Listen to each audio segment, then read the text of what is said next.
Does my chicken coop need a heat lamp? My family's been keeping chickens for at least 4 generations. And in my 45 plus years of keeping chickens myself, I get asked this question a lot. And I know there are a lot of people out there who say yes or no, and they're very dogmatic about their answer. And I respect that, but this is not a simple yes or no question. There are a lot of factors that go into you determining what's best for you and your flock. Let's start with one, the breed selection. Are they a winter hardy breed? How big are they? There are just certain breeds that do better in colder climates. So if you want to learn more about that, we have a chicken book that you can go and buy and look at, and it breaks down the breeds for you, their egg laying. There's all kinds of information in there that will help you choose the right breed for your homestead. Your coop setup. Now this is probably the most important factor. You have the bedding, your choice of bedding. 3 to 6 inches of bedding is good in most every climate, less in warmer climates and more in colder climates. Your roost setup, how close are the birds? Do they have enough space? Do they have too much space? Your ventilation. Now your ventilation, I've heard someone say a couple of weeks ago that your birds need airflow. No, your birds do not need air flowing over them. The cold winds causes them more damage than the cold temperature. They need ventilation in the roof of their coop so that the gases and the moisture can escape. You want to get the moisture level in your coop down as much as you can, and proper ventilation does that for you. Your flock size. How big is your flock? How many square feet per bird does your flock need? The amount of space that each bird requires depends, again, on other factors. And we have an article on the Farmer's Lamp about chicken coop and building your chicken coop, and it'll help you break down exactly what you need.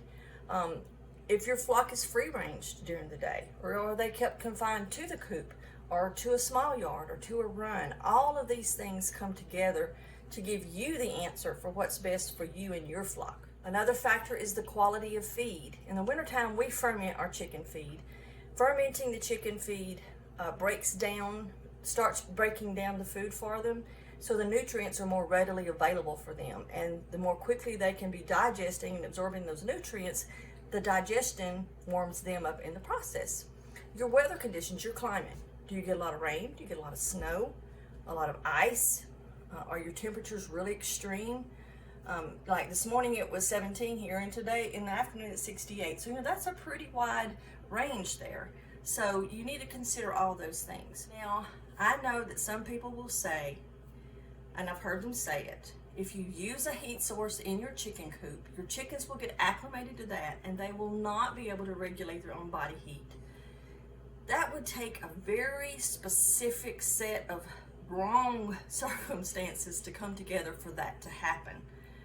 They would have to be confined in the coop, exposed to the heat source 24/7 for weeks or days on end before they would even begin to have a problem. We turn our heat lamp on at night, or whatever heat source we're going to use. We turn it on at night and we turn it off in the morning. Now, traditionally in the past, we've always used a red heat bulb. This year we're doing something different, and we'll talk about that in a minute. After your chickens have been wet or cold or exposed to ice, winds, snow, like ours are, you want them to have a warm place to get into so that they can dry and won't get frostbite. If your chickens are not a cold hardy breed, again, that goes back to breed selection for your homestead. See, this is all personal. The health of your flock. If you have a sick bird, you're going to want that bird to have some heat to take that stress off of their body so that you can help them heal. You can give their body what they need for healing. So you've decided that you want to add a heat source to your chicken coop. What are your options? We talked about the red heat lamp. Never, ever, ever use a white light in your chicken coop. The white light disrupts their circadian rhythms. It keeps them up at night, which can cause digestion and other health issues. We have some health articles on the Farmer's Lamp for your flocks that can help you with those things. It interferes with their egg laying process. Their natural rhythms are disrupted by that white light. So always use a red heat lamp if that's what you decide to do. Some people use a heat mat. I've never used a heat mat. We have a deep litter in our coop, and so we've never been comfortable with the idea of a heat source laying on that. Some people do, and if you want to do that, you can research and decide if that's right for you or not.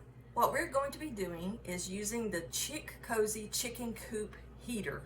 That's a little bit of a mouthful, but we were asked by them to try their product, and we have been really impressed with it.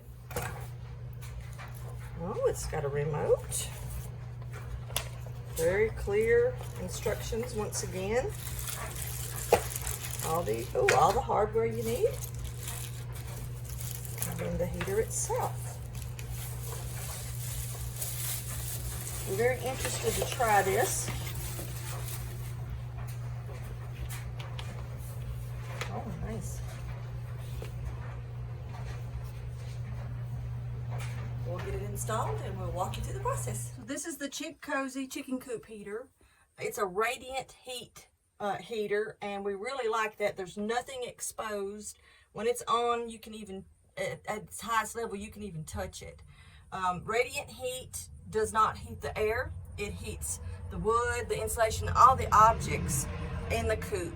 And so that keeps the chickens from getting frosty. You can turn it on here, or what I really like is this little handy remote. You can turn it on with the remote. Now, I know that says 122 degrees, but remember, that's not like what we've got in our house. Your coop is not going to be 122 degrees because it's radiant heat. You can turn it up or down with the remote. We really like it. There's nothing exposed. Be sure, our next part of what we're doing is we're going to secure the electrical line. Be sure that your cord is up out of the way where your chickens won't be tempted to peck on it, because they're very curious creatures, and so they will peck on it. What we like about the Chick Cozy Chicken Coop heater is its safety features. It's radiant heat, so that means it's not heating the air, it's heating the roost, it's heating the nest, it's heating the walls and the insulation. Radiant heat then comes off of those objects to prevent frostbite. One thing we really like about it that we weren't expecting is that it helps keep our water from freezing. It has a tip over protection. If it even just 180 degrees, it goes off. There's nothing exposed to it. As you saw in the pictures, the surface of it is flat. There's no heat source that's exposed to the head, to the bedding, or to the bird. Energy efficient. You can turn the temperature up or down, depending on the time of day or maybe even the weather for that week. So that's why we're going to be using the Chick Cozy Chicken Coop heater, and we would recommend it to you if you decide that a heat source is something you want to provide for your flock. The decision is yours. We just want to give you the information and let you make an educated decision. Until next time, safe and happy journey.